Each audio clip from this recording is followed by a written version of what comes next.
And I've been waiting in the shadow of the sun since the time I know it's been before. Hello everyone! Join Kim Best to see how this Sika deer is crafted. This deer is made from 6061 aluminum alloy. The blank dimensions are X 108, Y 55, Z 140. The overall machining process for this Sika deer involves two sequences.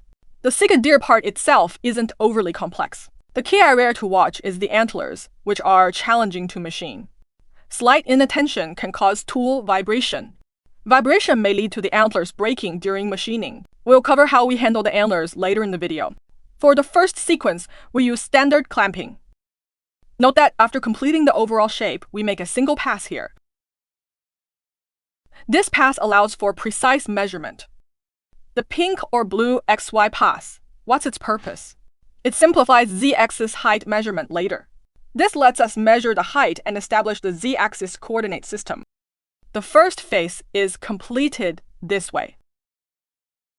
For the second sequence, we make another pass. Then, we lightly machine the blanks plane and measure the Z-axis. In the simulation interface, the second sequence splits into two parts, antlers and body. We machine the antlers first. Since the body below isn't roughed out, it provides rigidity for machining the antlers.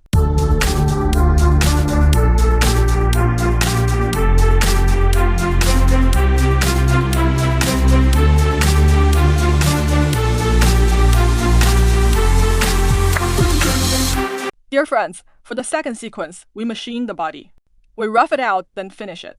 Finally, we remove the leg connection parts. At this point, some may wonder, why not use 5-axis simultaneous machining for this surface? For experienced machiners, fewer axes mean fewer errors. This ensures better machining efficiency and surface accuracy. Whether multi-axis machining is suitable depends on the part.